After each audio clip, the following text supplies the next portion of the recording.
All right, we are live. Oh, Hello. Hello. So, I don't think we have any questions yet. Let's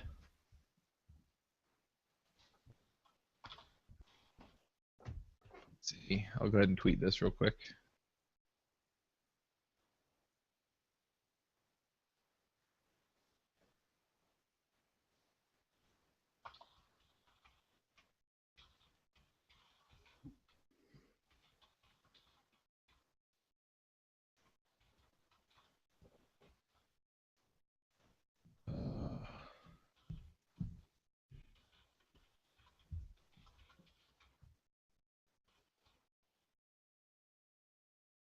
All right, so looks like we got myself and 3 viewers. I'm assuming 2 of those are you guys, and we have 1 extra person.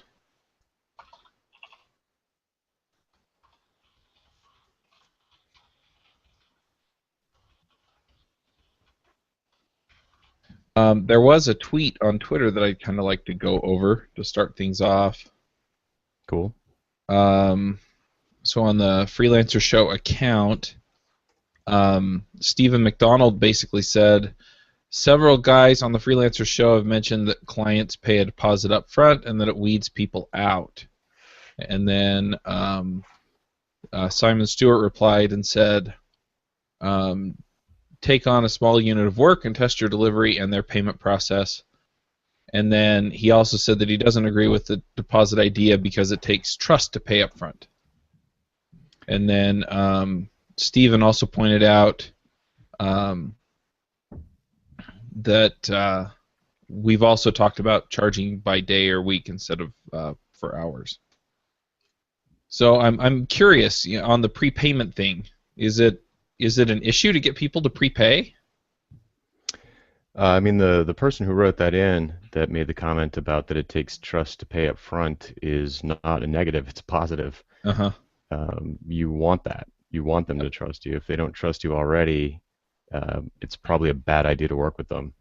So I'm trying to think back if I've ever had, a client who paid me 100% up front and the project didn't go well. And I can't think of one, which I think probably has a lot to do with the fact that we already had trust built up. So the next obvious question is, how do you build up trust before you're on a project together? But we can talk about that too. But I don't think that's a negative. I think it's a good thing. I think you should have Mm-hmm. trust built up before you start working together. Yeah, I mean, part of my issue is that I've not gotten paid, and so in certain circumstances, I also just kind of come from the place of, um, who's going to take the risk. And I like your point though that in some ways it's not who's going to take the risk, but it's, do we have enough of a relationship of trust to, you pay me and I do your work. Right. The way I set it up, we're both taking a risk. In fact, I'm taking Mhm. much more of a risk by getting paid up front 100% than I would be by doing an hourly estimate, which is basically time and materials. So when I do a fixed bid and I say, look, I'm going to take on the risk of scoping this project. And so you don't have to worry about getting nickel and dimed or getting killed with change requests or anything like that. So I'm taking that risk. I'm the one that's saying I'm the expert. I know how to estimate a software project. Uh-huh. You don't have to worry about that. That's not your job. Your job is to sell cars or run your school or whatever it is that you do. And you worry about that. I'll worry about this. And in exchange for that, since I'm giving you a fixed price, I want the money up front. And that helps insulate me against risk a little bit, but that's not really why I do it.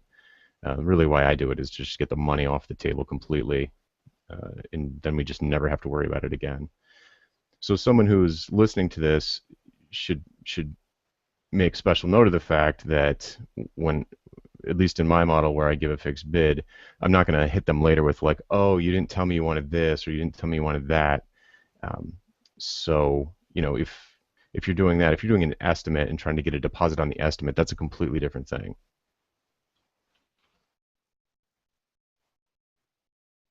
Yeah. I have actually, when I was working hourly and when I was working, so hourly, yeah, I would get a deposit, and that way, for them it was just a guarantee. Look, then I can keep working, you know, if Hmm. if you're a little bit late because I have enough up front to where I can just keep going. And so for me, it was just to smooth over the speed bumps. With weekly billing, doing that, I make them pay the week up front, and then if they're not happy with it, I just like the way that Curtis set that up. So it's like, look, we've lowered the risk on both ends because, um, you know, I, it's a week's worth of money, and if you're not happy with it, I'll still refund it. But then, I'm only taking the risk on the week, and you're only taking a risk on the week's worth of dollars. Hmm.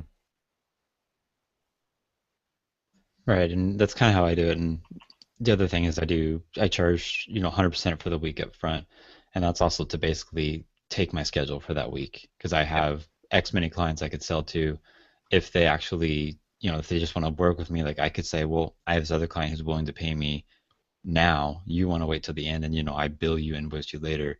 So why would I want to work with that second client? And so that's kind of the other reason for my the way I do it. But yeah, I mean, you have to have trust. I mean, you shouldn't even do business with someone if you don't trust them. If you don't trust them, like you're just opening yourself up for a world of hurt if you get Hmm. into business and start exchanging money or talking about stuff with someone. Yeah, I've often said that I wouldn't work with somebody I didn't want to have drinks with. And it's served me very well. Yep. It just makes your life better. I mean, on top of it, you don't have that, that feeling when you get that soul-sucking email and you just like dread it all day and you don't respond to it and you just like you having this No, fight no. in your mind. It's been a while for me to have one of those, but I remember losing sleep over those. You're like, oh, I'm gonna have to have a phone call with this guy, and he's gonna say this, and then I'll say that, and then he's gonna say this, and it's like a nightmare. You just have Yeah. to just attract people that are your ideal personality type, and do everything you can to attract cool people, and it resonates through your whole business because then they're going to love you, more likely to love you, more likely to be happy with your work, less likely to micromanage you, more likely to refer you to their friends. I mean, it has so many awesome benefits. Um, it's not the easiest thing in the world to do because you have to somehow create a relationship with these people before you're working with them, but you can do that. I mean, there's, you could have a podcast, you could have a blog, you could be answering people's questions on Quora, you could have a book. There's a million things you can do to establish a relationship with people, even online. So I think it's well worth doing it that way. That's interesting. Are there certain? I mean, we kind of talked about conversations that sell, but are there particular types of conversations that build trust more than others? I mean, the basic thing for me is to just help people all the time. Like Hmm. share your passion, find people who have problems that you solve, and you can type up a few paragraphs, in a subreddit or in a Facebook group or something like that, help them out. Um, and then, maybe you turn it into a blog post and you get a little bit more mileage out of it later. It's not like a waste of time or something. If people think, Right. oh, I haven't got time for that. Um, yeah, I mean, it's just like if you're helping people all the time, then they're just going to get used to trusting you. I mean, Eric, you did all those plugins for Redmine, right? Didn't I mean, I'm sure you had the same kind of reaction where people just automatically trust you, like you're the Redmine guy, right? Yeah, I mean, it got to the point where a client or a lead would come to me and they'd be like, "We're already running half a dozen of your plugins. We want to hire you to do this." Like that was it. There was no like we're talking to other developers or, kind of the dance you do when you first meet someone. It was just we want to Hmm. hire you. Can you work with our terms? I was like, yeah. Hmm. Hmm. Yeah, I get the same thing from speaking gigs or people that bought my books. They'll just be like, they just basically call me up. They're like, we're not even considering someone else. We just don't know if we can afford Hmm. you. Yeah, and I get that from the podcasts. So I'll have somebody say, "Oh, I heard you talk about this on the podcast," or "I know that you're capable of doing this because I watched a video that you did," or something like that. And so Hmm. you start out with that level of trust because people know who you are. They have a rapport with you even if you don't necessarily know them. Hmm. And I don't know. It sounds like I think we all offer refunds too. So Yeah. like it's you can really mitigate a lot of risk if you want, and come up with ways to. I mean, there's a certain there's a thing that I find people that bill by the hour especially are super afraid of, and that's being vulnerable. They feel Hmm. like if they feel like clients are stupid and the scope is always creeping all over the place and it's never their fault, it's always the client's fault, and they want to take out the hourly billing baseball bat and be like, told you shouldn't change that. Now you're getting these big invoices. We're going to go over estimate and it's your fault. And that is, I can't do business like that. It's horrible. It's horrible. I mean, you can, but it's a nightmare. If you're doing that, if you're like a classic example is I had this client who's super chatty. He was really friendly guy. He would, we'd have these long phone calls about, some feature or whatever, and we'd build it out, and we almost pair program it in a way. Hmm. But then we'd get off on one of those epic sessions. It'd be like, we'd do 4 hours after lunch, and then he'd want to talk for like another hour, just tell me about his weekend and stuff like that. And at the time, I was working for someone, so I had a problem. I'm like, okay, I just spent 2 hours talking, or an hour anyway, talking to this guy that now I have to make up for later with billable work, Hmm. because I had a quota that I had to make per week. And so, and I said to him, I'm like, look, I'd love to talk, but I just can't talk because I'm going to have to bill you for it. And he'd be like, oh, yeah, and he'd be better about it for a while. And then he'd start doing it again. And so at one point, I just started billing him for it. And you can imagine how he Right. felt. I mean, that just destroyed our relationship. It basically destroyed the relationship. And when you think about it, here's a client who is we're so tight that he wants to tell me about like what he did with his wife that weekend and the kids and stuff. And now I have to turn around and basically make that stop because of hours. It doesn't make sense. It doesn't make any sense. It's the exact thing you want your customers to be doing with you. Hmm. So anyway, It's funny though because I've had clients that were kind of the same way, and under some circumstances they'd get billed for it, and others they weren't. And a lot of times it just basically boiled down to I'd start the clock at the beginning of the meeting and I'd stop the clock at the end of the meeting, and it's basically it just boiled down to whether or not I remembered to stop the clock or roll back some of the time.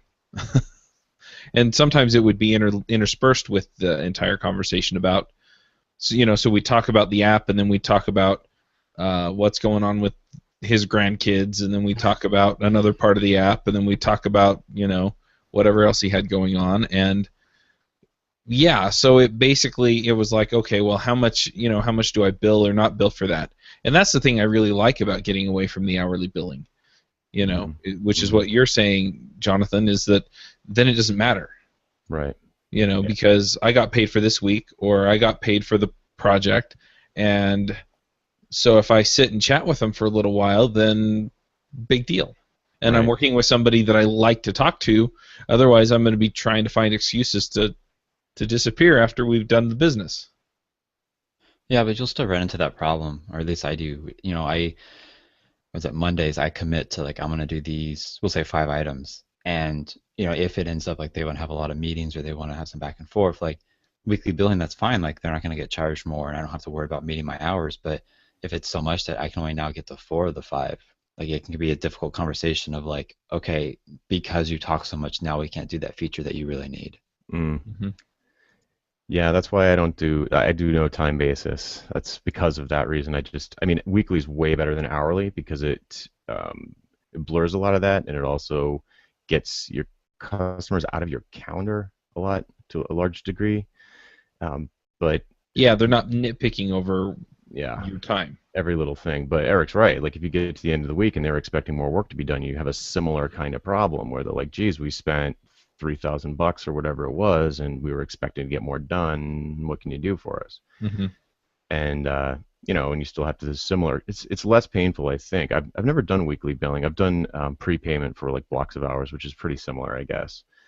But the way I approach it is because I still have to worry about scope creep, of course, because I'm just getting one flat fee. So if they are super chatty or they try and change scope like crazy, that's bad for me.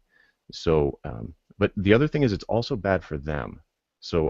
Because they're wasting their time too, if it's exorbitant. And constantly changing scope, everybody listening to this knows that constantly changing scope is not good for a project. Never mind the who's losing the money on it. It's bad for a project. Oh yeah. So yeah, because you're just getting yanked around and you're just going in every direction instead of toward a goal. So Well, and they're not getting anything done either. mm, And you're usually having some discussions about it, and so nobody comes out of it happy because right, nobody's getting what they want. right. So the way that I set my business up financially, it gives me tons of incentive to say things like, after a reasonable amount of socializing. I like socializing and I want to be that way with customers, but it's kind of like any kind of friendly meeting where there's some kind of agenda where at some point you have to get down to business, and it's on me to do that because I'm the one that will be directly making less money, let's say, or spending more time to do something that I could do more quickly. So at a certain point, I'll say something like, this is great. So let's get to the agenda, or we've only got a certain amount of time. I know you guys are busy, so let's cover the things we need to cover. And I just sort of politely facilitate meetings and keep them on track, keep everybody on track. Um, and that's if you have partnered with someone who you don't trust or you don't like, or is a nitpicker or is a micromanager, it'll just be a disaster. But if you partner with people who are cool and chill and they get you and you guys are like connected, they're gonna be Mhm. glad you did that because they've got other things to do in their day too. And everybody would love to just sit around and chat all day, but eventually we have to do some work. So it Yep. just kind of I find it balances itself out and nobody ever has to think about money at all.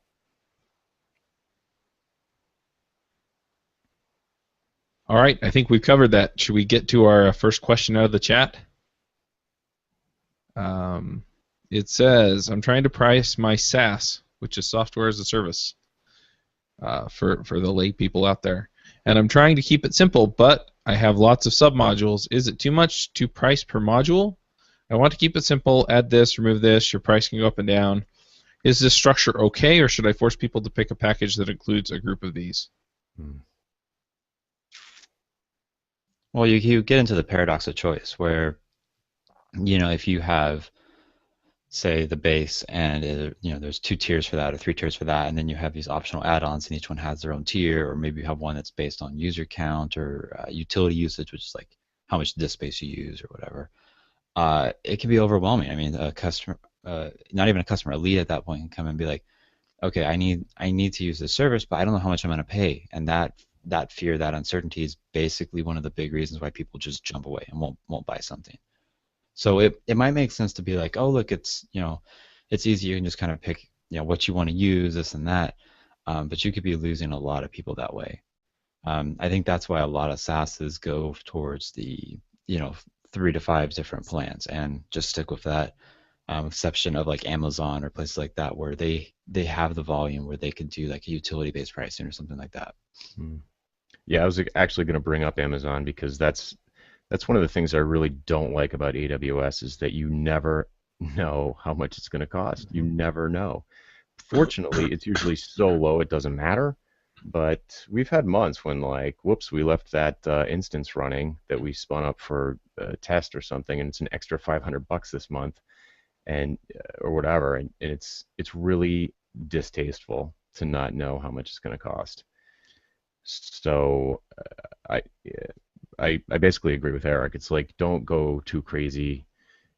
The ones I like the most as a customer are the ones that let me do everything I want to do and maybe charge me extra for things like analytics, reporting, um, downloading reports of my data in spreadsheet form, like features that only super users are going to want, maybe API access.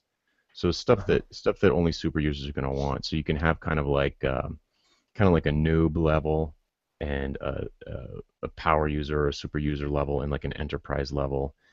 It's kind of hard to say without knowing what the SaaS is, but I wouldn't go nuts with like a menu of, like Heroku, where you can like throw in a database and throw in this and throw in that, and before you know it, you're spending like $800 a month, and you're like, that's the unknown of how much it's going to cost every month is I don't personally like. Yeah, and Yeah, I would stay away from per user too.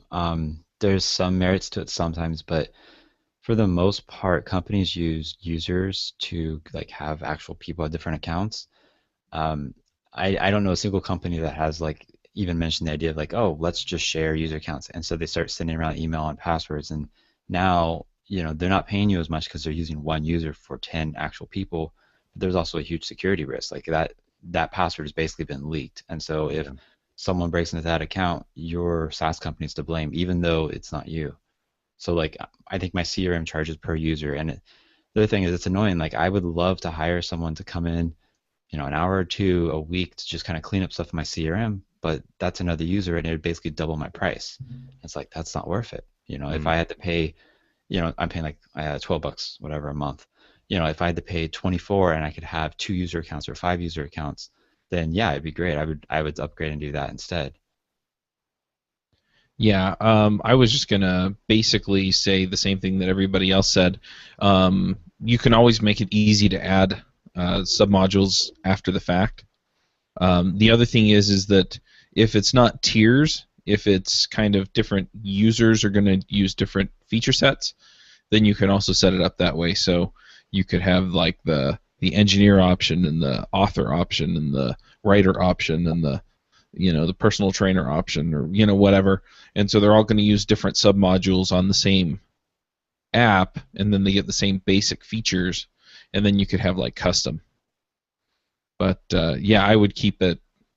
I would keep it pretty, pretty straightforward. And then, um, as far as users, yeah, I think it should be more about usage. So if they're taking more space or using more bandwidth or whatever is going to cost you money, then find a way to put that into terms that they understand, so that they understand I'm paying for this level of usage instead of per user. Because if I set somebody up in there and then they never log in, I don't want to be paying for them. But if I'm one of those users that is uploading a ton of data and things like that, then the plan may fit me a little bit better. But yeah, I agree with Eric. I don't really like the per user plan, but they're more of an issue for me as a small company or adding one more person than it is sometimes for the enterprises who just buy a huge block of users and then just go for it. Yeah, I do. My main consulting gig right now is for a SaaS, and I like the approach that we've taken there, which is similar to basically GitHub and Basecamp, where there's a really simple cutoff. I'm sure it's very simple to code, because that's the thing. You don't want to put in a ton of complexity into your code base just Yeah. to support different pricing tiers, because you're going to want to change your pricing every so often. And if all of a sudden you have to be recoding the application because you want to offer a discount to listeners of the Freelancers Show, then that's bad. You want to do something that's really simple to implement, like, oh, you've hit your project limit. Would you like to add more projects? Or GitHub, you've hit your private repo limit. Would you like to add more repos? And unlimited public repos are free. So simple things like in the SaaS, like one of the things is there's like a free tier where you can have one project, call it, but it's branded to the SaaS, so you can see what they built it with. You see lots of people doing this, and then at the first level of paid access, you can remove the branding is removed, so it's more of a white label type of thing. So, but whatever you decide to do, what I'm saying is make sure that it's not going to complicate your code base. Do something super easy. One other thing to remember is, if you set complicated tiers now, you have to maintain those for as long as you have customers on those. If you grandfather Yes. people in, Mhm. you might have 7 or 8 different styles of tiers, not necessarily tier levels, but just Mhm. the way the tiers are arranged or what features they get. And I Yep. mean, I've done a few where it's like, you know, one group was grandfathered and like there's like a second, like, the current ones. And even that was insane to try to figure out like, okay, who's getting what? Oh no, Yeah. this doesn't apply to them. I've almost wanted to pay people to leave so that we could. I mean, we're just spending like crazy money on dev time to support 10 grandfathered clients. It's like, can we just pay you guys $1,000 to go away, Or or to switch to an to existing. upgrade? Yeah. Yeah, and it's a major problem. That's a great point to bring up, because once those people are in there, you got to be careful. If you put lifetime hosting or whatever the SaaS does, you put lifetime anything on there, and you're on the hook. Yeah. Well, the other thing is having run a support department, tech support department. Um, it's a burden there too, because they get used to dealing with things with the current set of tiers. Yeah.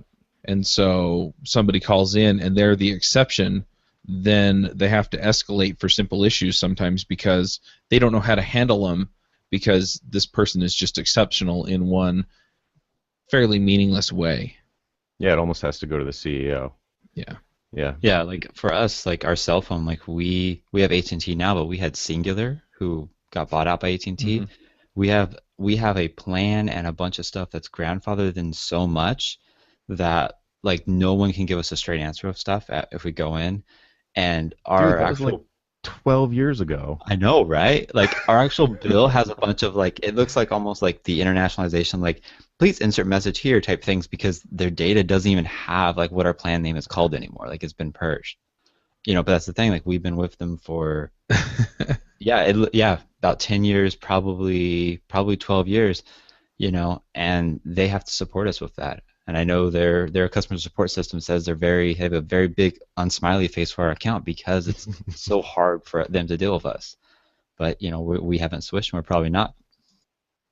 Yeah, at the SaaS I'm working with, we make decisions all the time about um, like cruft. Like if the business people, the CFO, the marketing people want to do something, one of the big reasons why I'll try to one of the big red flags for me is if it's going to create cruft on the database or make something that's really complicated to where we have to embed a lot of business logic in the code. That scares me. So, I mean, we're probably beating a dead horse here, but just keep in mind that the decisions you make now, you're going to be stuck with until the next rewrite. Yep. And maybe after that. One other thing I want to go for here is, matching volumes of use or features. One thing that you can do is you could actually, as you add new features, allow people to beta test them and let them know that they're going to become paid features in the future. And that way you can get an idea of what the usage levels look like before you set the pricing on them. And so then what happens is you can basically roll in. So instead of saying I'm charging for this usage level, you just charge for the feature. So you charge for the submodule, and then what you lose on one customer, you more than make up for on another. Yeah, I mean, SaaS pricing is hard, and like I can think of one in particular. Like they charge based on the number of widgets you create in a month, and I'm like, yeah, one month I might make 2, but the next month I might make 100 if I'm doing a huge marketing push. And it's like, what plan do I hit? Do I need to pay more to be on a higher end plan for the 1 or 2 times a year I'm over, or can I sit on the little one? And that's kind of the same thing as earlier with kind of the utility stuff. Is I don't know how much I'm gonna have to. I don't know how much I'm gonna be charged each month. I would kind of lean to having the higher plan just so I don't have to deal with it. And I think a lot of businesses do that. But that's kind of like something to think about too. I mean, I think unlocking features as you go up in the plan levels, I think that's a good way to do it, because it's like, oh, you want, integration with some enterprise system, that's going to be a bit more. And people who would need that are going to pay more. Like that's presumably the business they're in. But I mean, it's hard. It's hard to figure out what are the actual, probably 2 or 3 points that your customers actually care about, and that's actually going to, trigger them to, yes, this is worth paying more. I mean, you could always ask your users. Like I've been on a couple of beta tests for products that were pre-release that we had tons of input into how it was priced. Everything, same exact conversations we're having now, but we were using it, and it was like, dude, if you charge me by PDF, per PDF or per processing, I'm never going to use this, or because I'm going to do all my work outside of this, and then I'm just going to upload it to you to process the thing at the end. You don't want that. You want me to be using your thing a lot. You want me to be talking about your SaaS to other people and saying, man, this thing's made my life better. You don't want to penalize me for using it more. So you have to draw the line somewhere, but more projects is one doesn't happen all the time. You're not spinning up. Most people probably aren't spinning up tons of new projects. It's this wall that they'll hit way down the line. Like I think with Basecamp, I didn't hit the project limit for probably the first year, and by then I was just so addicted to it that I was happy to pay for it. Same with GitHub. I didn't hit the limit for. I'm sure I didn't hit the private limit for over a year. So by the I time don't you even do have a it, private account. oh And wow. I've been using them since they launched 2008 or whatever. I have hundred some odd public repos, but I haven't ever paid them. It's all my open source stuff. Mm. Well, I pay them for sure, but by the time you get there, you're like, I've been using this thing for free for a year, and it's completely changed my workflow. I'm gonna happily pay them $29 Yep. a month.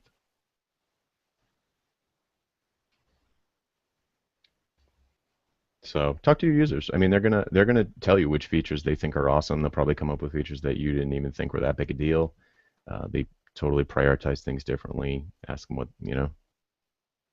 get their feedback. Give them a free account for life and say, hey, what would you pay for? Maybe not for life. I was going to say, didn't we just caution against that? Yeah.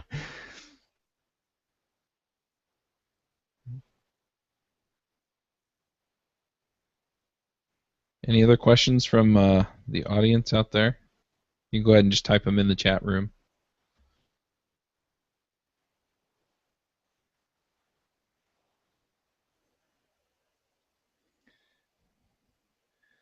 I've got something that's related to the first question if we need material. Yeah, go ahead. I was going to say, are there things that you guys are running into or getting asked about? Oh, there's another question. But go ahead, and then we'll come back to it. All right, I'll just make it quick. This is sort of off of the first thing we were talking about, which was trust in the relationship and scope creep and how to deal with that and keep people on track when you have basically charged a flat whatever $50,000 for some result. And the thing that's really not obvious to people about that a lot of times, how could they think, how could I possibly do this? Because they're thinking of these meetings where where clients are constantly sort of wanting them to massage pixels in design. And I recently did a proposal where I called it straight out in the proposal that the client was not allowed to give any design input. I mean, they were allowed to. I was like, your input is welcome on the design, but it's probably just a waste of your time and my time. The goal of the project, it was a mobile redesign, mobile retrofit. The goal of the project is to increase sales across all channels, and that's what I signed my name to. We are going to increase sales by 5% across the entire business. Mm-hmm. In order for me to do that, you have to let me be the expert about mobile design. You be the expert about selling your products. And if you have input about a design or something that's really specific to your vertical, the industry, which is a strange industry, I'm happy to hear that, but I have veto power over all design decisions, so we're really not going to have design reviews. We're not going to talk about that. We're going to look at analytics. We're going to look at numbers trending up or down, and I'll make the mobile site look basically like the desktop site. So the branding will be similar, but that was that. And the guy was like, sure, if you can raise my sales by 5%, that's huge. So I mean, think of the difference between that. Designers should be doing stuff like this. Designers should have some kind of tangible outcome. That's the point. I mean, they're giving you tangible money. Why can't you turn around and say, I'll give you tangible money back, tangible value? I think that's an important thing to do. So you can imagine if the weekly meetings or whatever were around the sales numbers and not around the color blue I picked, that there'd be a lot less scope creep. I like it. And the thing that's interesting to me about that is that it really is this results-based thing. And yeah, I mean, most businesses, if you could raise their sales by 5%, it just makes a lot of sense that, I mean, I don't care what you do. If you're standing on your head and singing, songs with bad words in them or something. I mean, I don't care as long as I don't wind up paying for it later on. Yeah, within reason. So I'm not going to do anything distasteful or Right. obnoxious, or it's going to be basically like the desktop site, but mobile friendly. Yep. And I predict, based on their current numbers, that that is going to at least increase their sales by 5%, if not significantly more. So I'm like perfectly comfortable committing to that as the lift. I mean, their mobile traffic is just their site is terrible on mobile, and the bounce rate is absurd. So if I can bring that down even a little, which I know I'm 100% confident I can, then it's going to be amazing. Yep.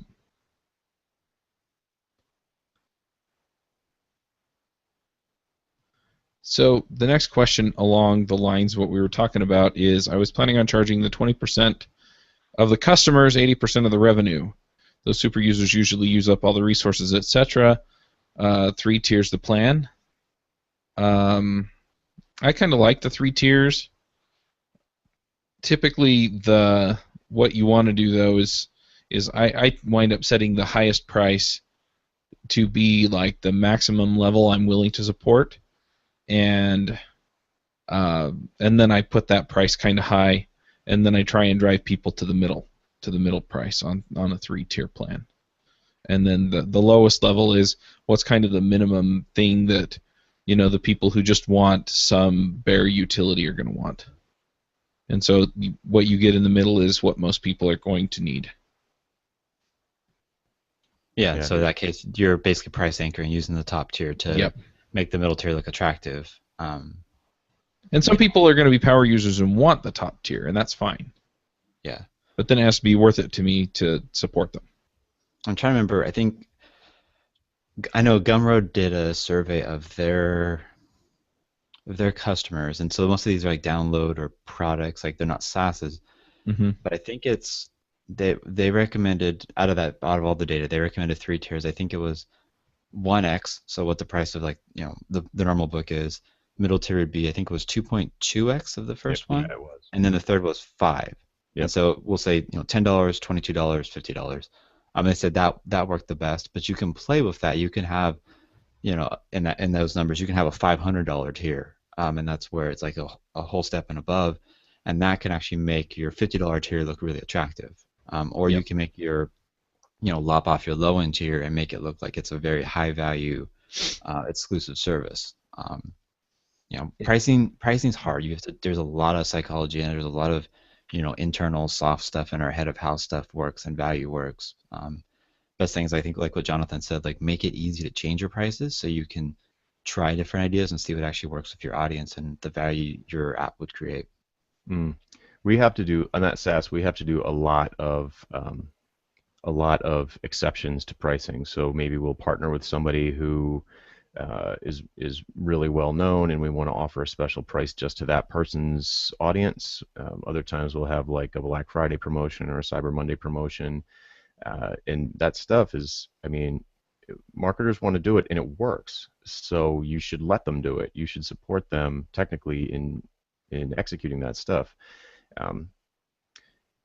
The other thing on the pricing tiers approach, the 1, 2.2, and the 5x is one thing that's something I do commonly, and that will typically drive people to the center one. But there's another thing you can do where you try and drive people to the top one, where you have maybe a 1x and then a 1.5x and a 1.75x, and then that's something I wouldn't typically do with like a productized offering or a book or something like that.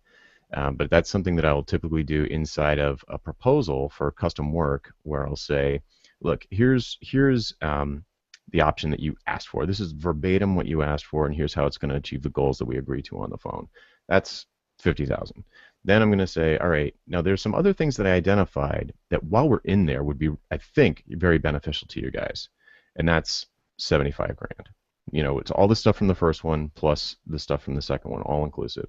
And then the third plan would be like 87 or 85, around there, and it'll add like something that's just 3 months of support, 3 months of handoff, like some additional thing that's it's basically an upsell. And what you're doing is you're doing 2 things there if you have that in a proposal. The first thing is you're preventing sticker shock from happening. So you've had a conversation with them, and you guys are pretty much on the same page. You send them a proposal. What's the first thing they're going to do? They're going to go and look at the price. Almost always. They're going to scan looking for the dollar sign. If I have $3 in there, now they have to go back and read and see what the difference is. So now they go back and they read and they go, okay, here's the thing we actually asked for. And it's a reasonable price, but here's some other things that if it so happens that they have more budget than the base price, they might actually consider the higher ones. And it's very common to sell a second or third option just because they had more money in the budget and they perceive the things that you added as valuable. If they didn't have the extra budget and like the option one is cutting it close, then they'll say, okay, those other things sound great, but we haven't got the budget, so we'll go with the first option.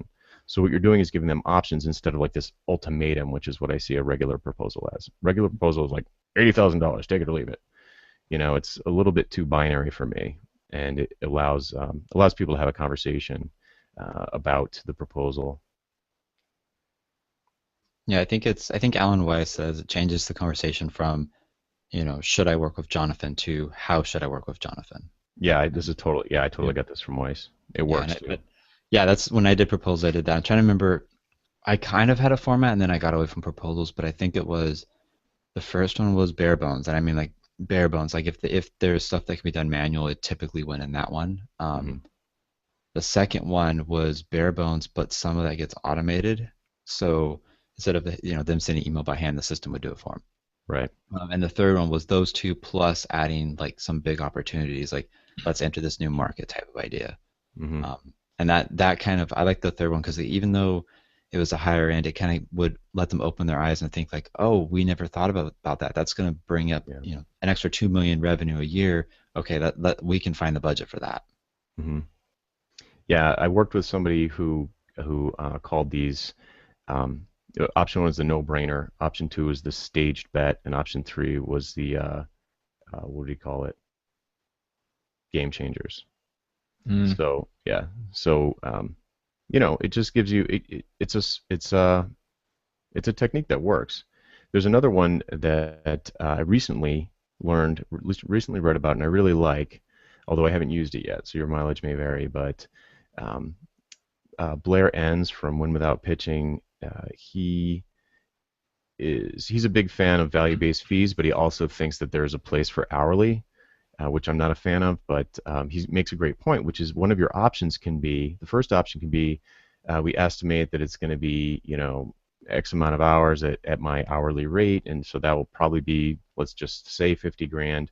But that's an estimate, and I'm not guaranteeing any results. The only thing I'm guaranteeing is that I'm going to do the work that I said I'm going to work, and I'm going to do the hours that I said I would work on. Option 2 is I do the exact same stuff. We go for the same outcome, but I give you a fixed bid of $85,000.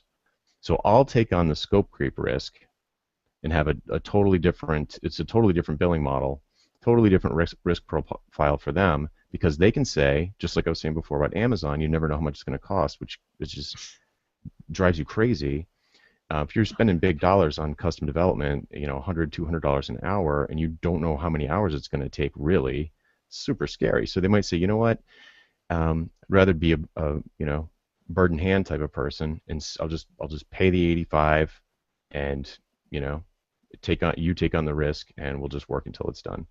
So that's a really like a $35,000 insurance policy for them. You're paying an insurance premium. It's a premium, yeah.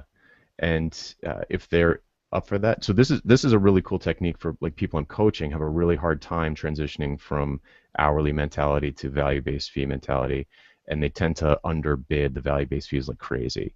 So this is a perfect technique for people who are making the transition, because it immediately gives you an option. You're not doing different work, you're doing the same work.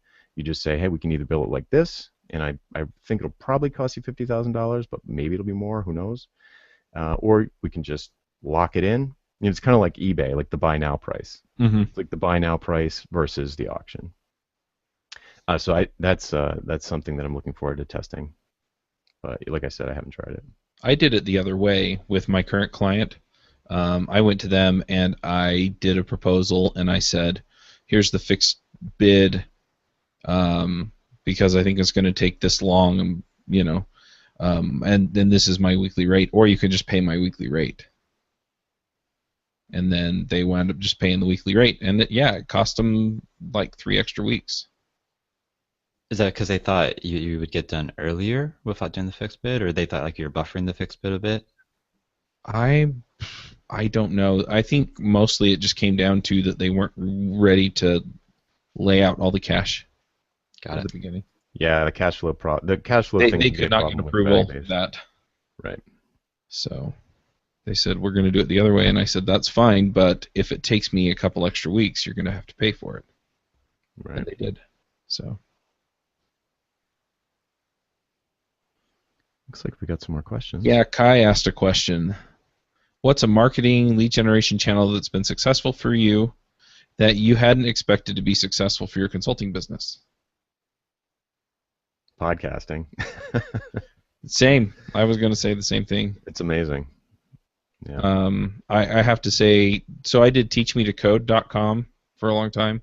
It's still there. All the videos are there. They're just out of date.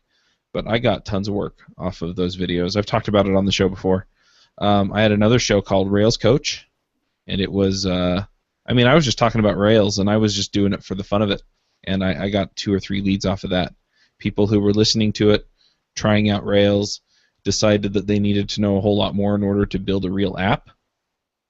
And then they called me up and said, can you do it instead? Or can you do it, and can I kind of watch the commits? And that just worked out. So, yeah. Yeah, I was going to say having an open source project that you started has been helpful for me in the past as well. I got a lot of leads from doing that. And Eric's done the same. But I mean, speaking gigs is amazing. Doing live speaking gigs is like there's no if you're not like just if the notion of getting up in front of a crowd of people and sharing your passion about whatever it is that you do doesn't scare the pants off you, I urge you to do it, because there's nothing like the connection that you make, when 2 people are in a room and they're just vibing on the passion and the body language and the whole thing. It's just really easy to make a connection with people when you're standing there, and in the context of the sort of sage on stage where you're up there, you're presented as an expert like automatically. So it's amazing.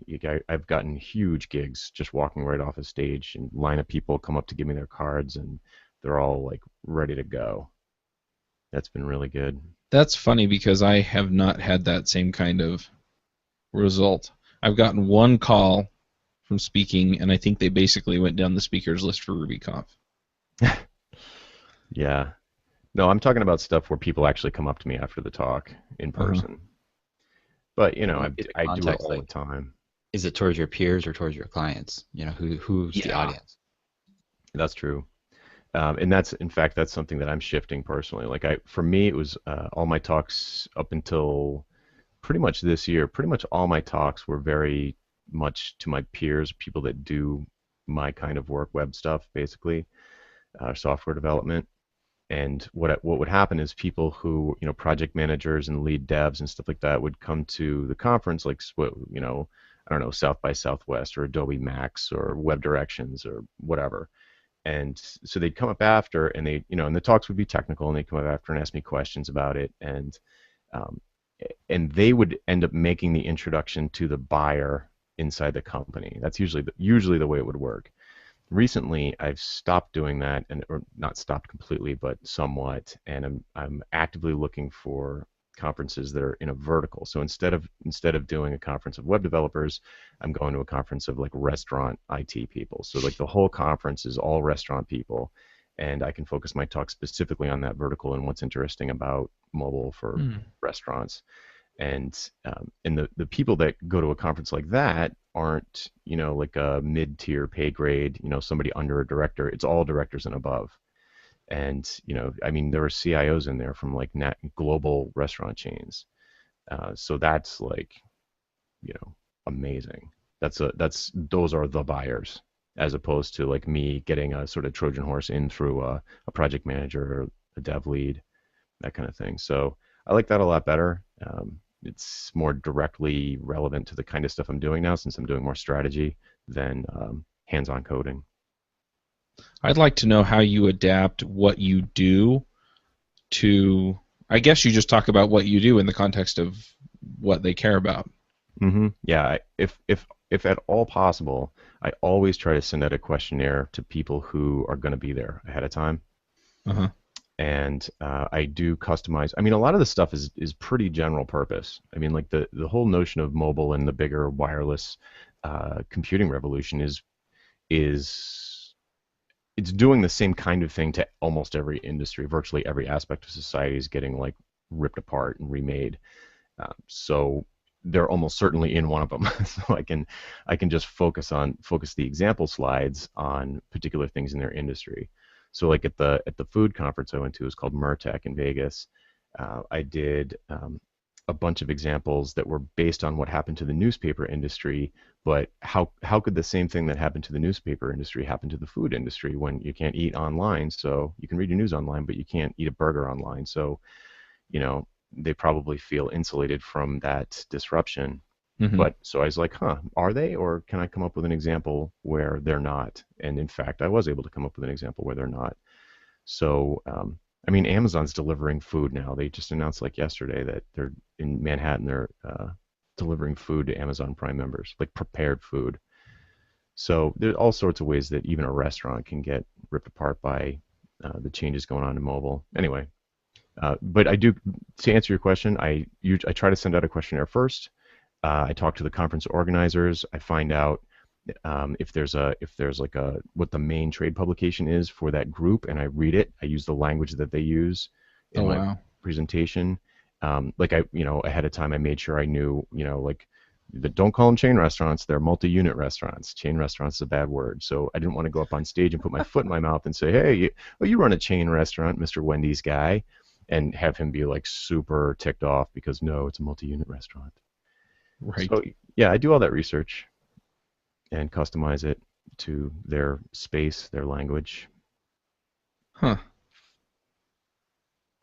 I mean, it takes a lot of work, but I'm getting paid for it, so. Right. Do you usually get invited to speak at conferences, or do you submit a proposal to speak at the conference? These days, it's almost always an invite. Okay. But not at first. At first, I'd go to the opening of an envelope. It was like I'd talk anywhere. Yeah. All right, the next question is, do you guys still think that get clients now is the best approach to the fill the pipeline phase? I'm basically just starting freelancing, aka almost no clients, and heard an older episode about it. Or do you have new insights about that? Yeah, I actually still do it. I wrapped up one session of it, I guess, 2 weeks ago. I haven't started a new one just because I have a full-time client right now, so I honestly don't have the bandwidth to do it too. But yeah, I think it's great. I've modified it a little bit. I don't commit to as much stuff every day and all that, but I think having a system and having some kind of monthly or not monthly, like daily accountability and weekly accountability of, are you doing your marketing or are you just say you're doing it? I think that's big no matter what phase your business is in. Yeah, I was just going to say that if you're going to follow Get Clients Now or Book Yourself Solid or use they vary a little bit from one to the other, but if you're being consistent is really the kicker, is really the thing that's going to pay off for finding clients. Yeah, and CJ Hayden, the author of Get Clients Now, she has another book. I think it's just an ebook only, but it's kind of along the lines of, once you've done Get Clients Now and you know how it works, this is like taking it to the next level. And the big thing I got out of that was you figure out really how many clients do you need a year? Do you need 10? Do you need 20? Do you need 30? Taking that, working your numbers, figuring out okay, so in this year, in order to reach that goal, I need to write 50 blog posts. I need to go to 6 conferences, that sort of thing. And actually having a bigger picture than just the 4-week tactical in the weeds. But I found the Get Clients Now stuff still works good. I have my own template for it. I still use it. And it's been, 8 years now I've been using it, maybe 7. So.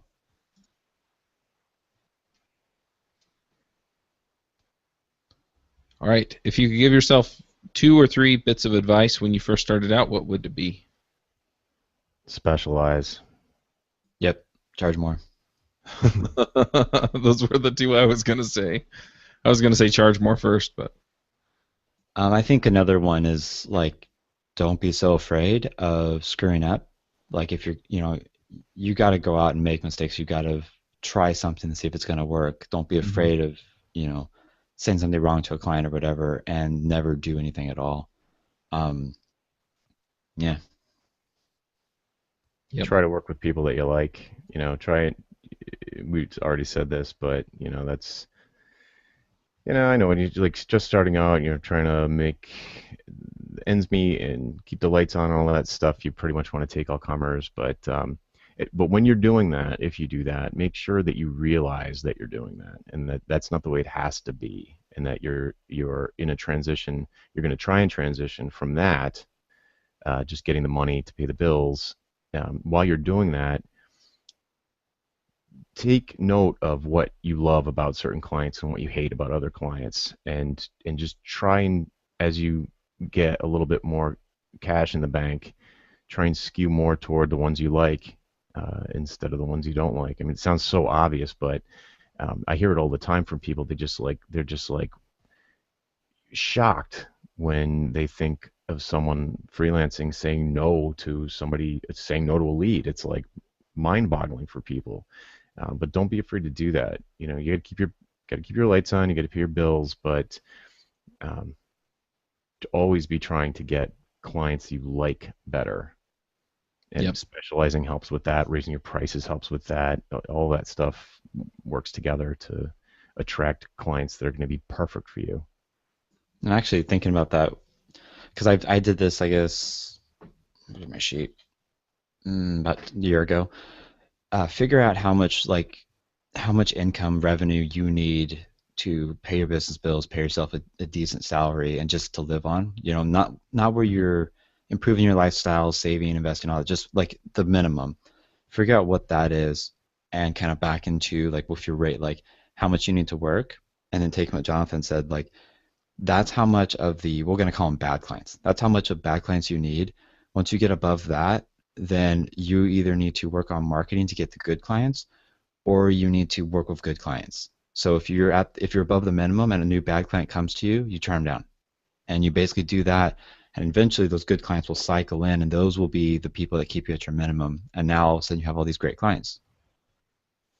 Yep. Yeah, I was just listening to someone yesterday talk about how she had been working for herself for 20 years and hated her job. And like, can you imagine? You built this job for yourself and you hate it. It's crazy. So, just be aware of the fact that you are in control of it. You can control the direction it goes. For someone who's just starting out, they're not going to appreciate that, really. That's for someone who's been doing it for a while and is just like super busy. They're broke. They're stressed out. And it's a different stage to be at. But this particular topic, what Eric was just talking about, is very, very, I think, very well covered in Book Yourself Solid. Like the first section or two of that book does a great job of exercises and worksheets that you can go through to identify your ideal client, not your target market necessarily, but like a target market to a certain extent. Maybe it's restaurants, maybe it's pizza or whatever, maybe it's dentists, but also within that, your perfect personality type. Like, do you like people that are chatty, or do you prefer people who get right down to business? There'll be things that you always like. You always like people who pay early and things like that. But it's certainly worth the money to grab that book and read just the first section or two about ideal client. It's the, what does he call it? Is a red velvet rope policy. Yep. Yeah, and honestly, when I started, I got Book Yourself Solid and Get Clients Now from the library. And I ended up like renewing it like the maximum like 3 times or whatever. Like I didn't even like spend the money to buy the books until actually the business generated the revenue to buy them for me. Oh, that's interesting. What's a library? Where I get all my ebooks from now. Seriously. It's a fire trap. Good coffee, free Wi-Fi, quiet. Yeah. So one last question, and then we'll do some picks. And I guess it's not really a question so much as Kai's advice was to get a mastermind group. So do you guys, are you part of mastermind groups? and what is your advice regarding them? Big fan, but I am spoiled because I'm in a couple of amazing ones. So I know that, and I'm not in very many different ones. I've only got, I think, two what I would call proper masterminds, where it's just birds of a feather chatting about how they get business done. I'm in a couple of others that are business, just specifically business related or paid membership. And other people who are in them with me are in more than I am, and they say how a lot of them are just like a ghost town or a complete waste of time, and that there are really no contributions there. Maybe spammy is too strong, but it's very networky. Noisy. No, yeah, perfect. Yeah, they're Yep. so you want a good one, and if you find a good one, I mean, it has completely changed my business. It Yeah. is. I have not. I've been solo since 2000, late 2005, early 2006, and there was absolutely nobody in my personal life or professional life that I could talk to about any of this stuff. And the speed that I have been able to, just the increase in velocity of my business now compared to before is jaw dropping. And it's just stupid stuff like, can I get another pair of eyes on this sales page? Or what do you guys think about this? Or pricing questions. What do you think I should price this at?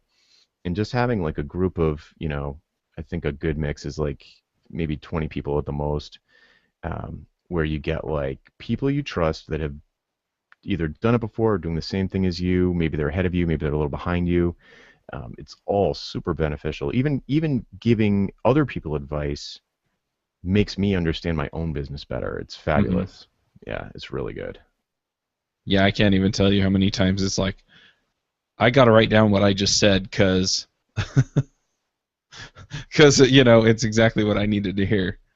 Right. But Totally. yeah, so I am part of one mastermind group. I've actually been a part of several others, varying effectiveness, and I've actually started one of my own and then shut it down, just because it wasn't quite what I needed. But the mastermind group I'm in right now is you can actually go listen to our meetings. We do talk about a few things outside, but outside of the chat, but for the most part, we just record it. You can go to entreprogrammers.com. That's like like entrepreneurs, programmers, and we talk for a couple hours every week, and that has been so helpful and so useful. And we actually have an email list that we email back and forth several times a day on. I've thought about doing a, a local one. The issue that I've had is that I've done that twice, and it always just turns into we're going to get lunch together, and Mm, you know, yeah. no, there's no accountability. There's not a whole lot of help going on, and so it turns out that it's just not worth doing. But I think that really just boiled down to the people that I brought into it. Some of whom wanted that the kind of environment that I wanted, and some of whom just weren't comfortable giving that kind of frank feedback in person. hmm So I don't If know, but anybody's thinking about starting one on that, to play off of that point, uh,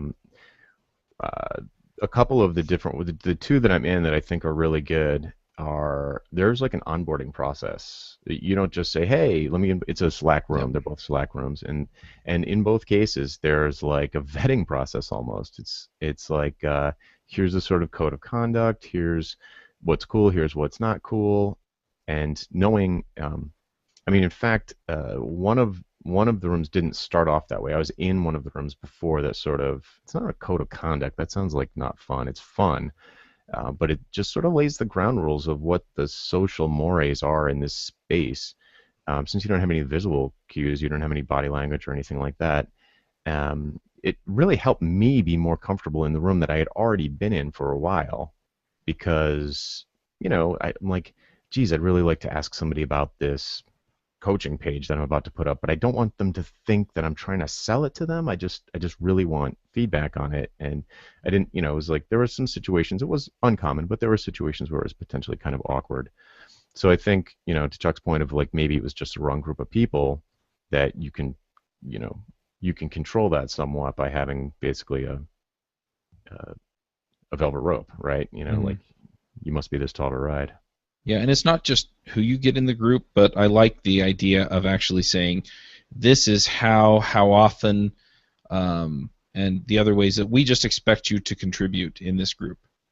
And I know mastermind groups that, yeah, I mean, if you don't show up for like 2 meetings in a row, you're out, and things like that. But then you just you really have to find that right mix of people and have the right idea of what everybody expects to get from it. So, and it's hard. It's really hard. It's with any community. I mean, it has to gel. The people have Yeah. to get along. The expectations have to be set. There has to be, boundaries either talked about or informally set, and consequences of overstepping it, that sort of thing. Yeah. I think one really important thing is if you're gonna join or you're gonna start a mastermind group, is at least for the very, we'll say first month, keep it fluid. Like if you're not getting value out of it, if you don't get into it, don't feel like a member, basically any reason, if it doesn't feel right, you should be able to leave, or you should leave or quit or whatever. Just some people in some areas, it's not a good fit for that stuff. And the whole point of it is you need to get value out of it and be providing value to other people. And if that doesn't happen, then it's worthless to you. So Yeah, and I just want to back this up. I don't know if I'm going to make Eric uncomfortable saying this, but we were in a mastermind group, and he pulled out of it because he wasn't getting what he needed. And there were no hard feelings. It just wasn't what he needed. And so if you have that understanding up front, then again, it's not socially awkward or whatever for somebody to pull out. It's just, okay, well, I need something a little different from what this group is providing, and everybody else can find it insanely helpful. Yeah. I mean, it's just like with your clients. I mean, there might be a client that's a great person. They have a great business, but they're not a good fit for you. Working with them would make things worse for you and them. So it's best not to work with them. Refer them to someone where they would be a good fit with. Yeah, they may have a great personality. Sorry. It's me, it's not you. That's right. Well, I think one thing you guys kind of mentioned but didn't really touch on, there's mastermind groups, like I see it as like kind of a community chat, or like a community where it's 20, 30, 40 people maybe at the most. But there's other masterminds where it's like maybe 5 people, and that's a very rigorous, like we're meeting every week or bi-weekly or monthly, and it's very like heavy on the accountability. I've noticed there's distinctions between that. I'm in multiple of the kind of just a community of people that are like-minded, but the actual committing to a large, like, focus, accountable mastermind, like I can do, I think, depending on the sequence, like 1 or 2, and beyond that, like it's intense. Like those are the ones that I feel really, really push me to be the best I can be, and I can push the other members to be the best they can be. Yeah. And that kind of cycling way back to the beginning, like that requires a lot of trust on the entire community, like the 4 or 5 people in there. And most of those you don't just like happen into, like there's not like a job posting that you just join one. It's typically people you've worked with or and you have a good degree of trust with, and you kind of like, hey, how about we meet regularly to talk about business and kind of get really deep in, like, sharing numbers, sharing fears, sharing problems, that sort of thing. And so if you don't have that kind of people, cultivating that relationship is actually a good thing, even if it doesn't end up in a mastermind group. Just having someone you can email and say, hey, I'm having this problem with this client, what do I do? Yeah, I've actually got a couple of friends that sometimes I'll just email and I'll be like, hey, can I buy you lunch? And, just get feedback on stuff. This is what I'm thinking about. These are the things I'm struggling with. Yeah. Yeah, I mean, it's a good point to bring up, which is that especially in the smaller room that I'm in, it's maybe 10 people. Like, we let it all hang out. Everybody knows everything. Just like sales numbers. Guy came in today, just got fired.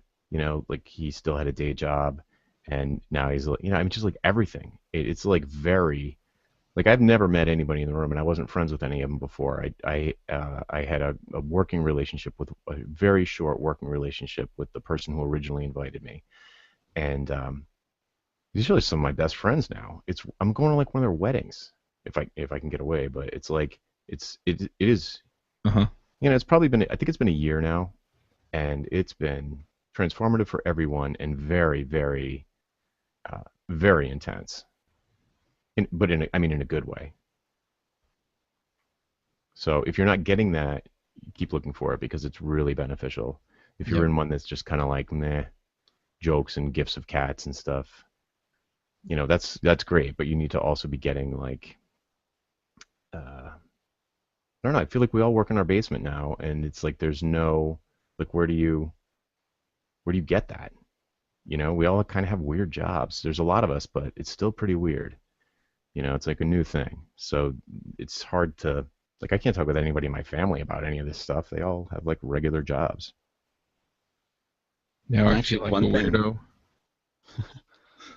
one thing, if you feel like you have imposter syndrome, or you like, what is it called, the highlights reel, like where everyone else is being successful and you're not, a mastermind group will really help you with that, because you'll see the people that you think are superstars, they struggle with the same thing. It might be at a larger scale, but they struggle with the same thing. And sometimes the stuff they struggle with, you're just like, that's nothing. Here's how you fix it.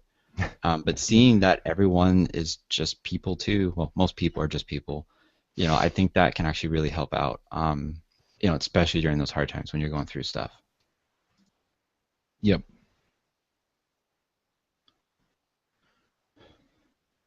All right. Picks. Eric. Okay, I got two. I have a feeling I'm going to steal one of Jonathan's, but whatever. Uh, First one is a pick from IttyBiz, called "Pay Your Love First." Um, Basically, it's a blog post. You really should read it, especially if you kind of have, like I have a split personality for my business. I have my product side and also have my consulting side. But it's basically like when you have that tension of like, what should I focus on? Should I work on A? Should I work on B? It's pretty interesting. She has kind of a nice analogy going through with it. So I think it's based on another article which she links in the beginning, but read them both. They're really good. And the second pick is the Consulting Pipeline podcast by Philip Morgan. He launched it recently. I don't know how many episodes now. Looks like there's this Jonathan Stark who's on the latest one. What a punk.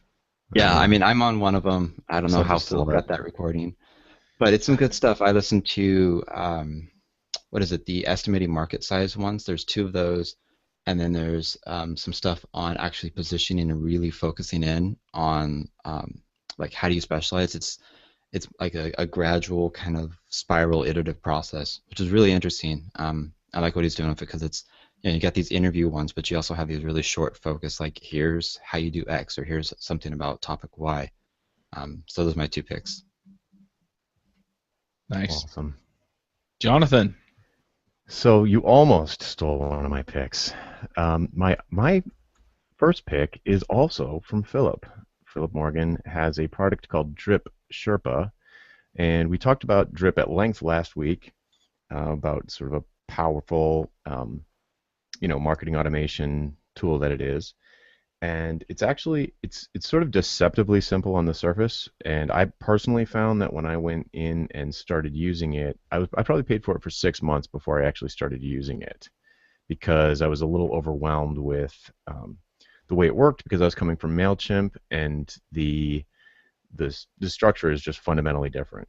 And it was really hard. I just felt like every time I was doing something, I was doing it wrong, and I was going to regret having it set up wrong. So I just never did anything. And right around that same time, Philip came out with this product called Drip Sherpa, where he basically offers you concierge service to kind of train you on it, get you set up, tell you how to get things done with it, so you can get up and running pretty quickly. And if I had paid for it in the first month that I got Drip, I would have saved, who knows how much opportunity cost in like 6 months of wasted $50 a month on Drip, or however much I'm paying. So check out Drip Sherpa if you are interested in Drip and you don't know where to get started. That's probably how I would characterize that. And the other thing is Brennan Dunn has publicly announced a Double Your Freelancing conference, which is in September in Norfolk, Virginia, if I remember correctly. That's, yes, September 16th and 18th in Norfolk, Virginia, and there are only 200 seats. So if you're going to be in that area in September and you want to totally crush your business. It's like tons of great speakers. I'm speaking at it. There's a lot of great speakers. Brennan's speaking, of course. It's just a million. Just go to the page, and it's an amazing lineup. That link is doubleyourfreelancing.com/conf, CONF. And I hope to see you there. All right. I've got a couple of picks. The first one is if you're a programmer. I've been really enjoying lately the Code Newbie podcast. It's by Saranya Barak. She's on the Ruby Rogues podcast. And anyway, it's just a great podcast. I probably picked it before, but I'm going to pick it again. And then I've also been listening to Michael Hyatt's podcast, This Is Your Life, and I really enjoy that. So, yeah, go check those out. And that's all I've got. Go sign up for Ruby Remote Conf if you're a Rubyist. Yes. And yeah, I guess that's all we've got. So we'll go ahead and wrap up. Thank you all for coming. We'll do it again next month. And yeah, that's it. I'm going to click the big red button.